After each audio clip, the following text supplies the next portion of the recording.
Diébedo Francis Kéré, plus simplement dit Francis Kéré. Architecte burkinabé, donc Burkina Faso, Afrique subsahélienne, anciennement la Haute-Volta. 2022, un événement étonnant quand même dans le monde de l'architecture internationale. Cet architecte africain, basé à Berlin, donc en Allemagne, reçoit le fameux Pritzker-Preis. Le Pritzker-Preis, c'est un prix donc dans le domaine de l'architecture qui a été créé à la fin du XXe siècle et qui est considéré comme l'équivalent du Nobel, on va dire du Nobel d'architecture.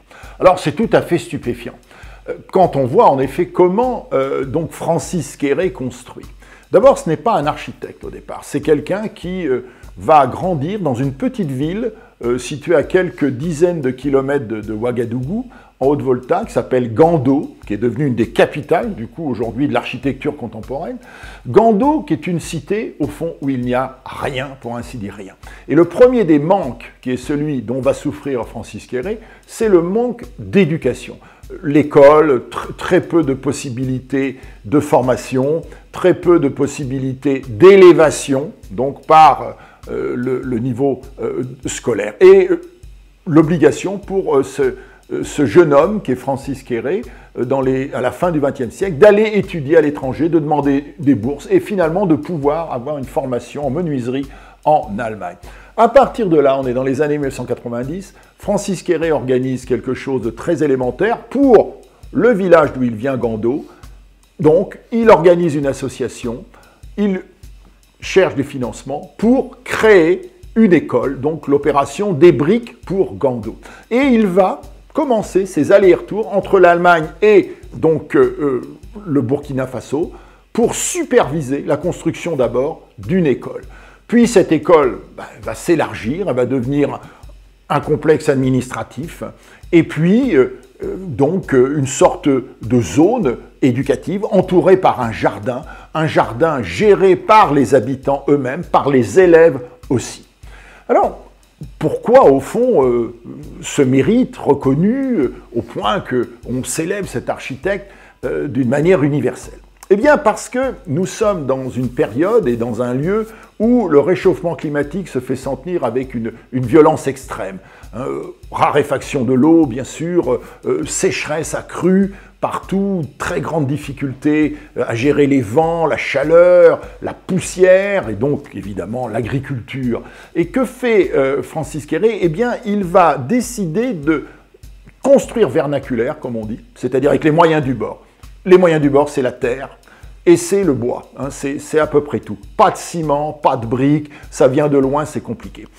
Également, les moyens locaux, c'est une main-d'œuvre abondante et donc le peu de machines. Donc beaucoup de choses vont être faites à la main. Fragilité du milieu, précarité de la zone, sobriété de la construction. Le choix, c'est celui de la construction simple, totalement contextuelle, contextualisée, avec une sorte d'obsession chez Francis Kéré de l'adaptation. Il faut absolument s'adapter au contexte, il faut éviter les phénomènes d'importation de matériaux, il faut éviter les surcoûts, les dérives de coûts, et il faut être très efficace. Les bâtiments qui sortent de terre, à Gando, finalement, sont des bâtiments particulièrement opportun, particulièrement propice en quelque sorte à fournir une excellente réponse à ce qu'est la situation donc à la fois humaine, géographique, climatique de cette zone africaine. Ce sont des bâtiments extrêmement simples, très bien pensés au niveau donc des ouvertures, au niveau des dimensions, au niveau de la filtration de la lumière, également très importante bien sûr, et également au niveau des ventilations, qui sont des ventilations absolument naturelles, avec la création d'un fameux toit surélevé, qui va devenir une sorte de signature de Francis Kéré, au point qu'elle fera des émules, et de plus en plus aujourd'hui, on la voit adaptée ça et là par d'autres architectes connus ou moins connus.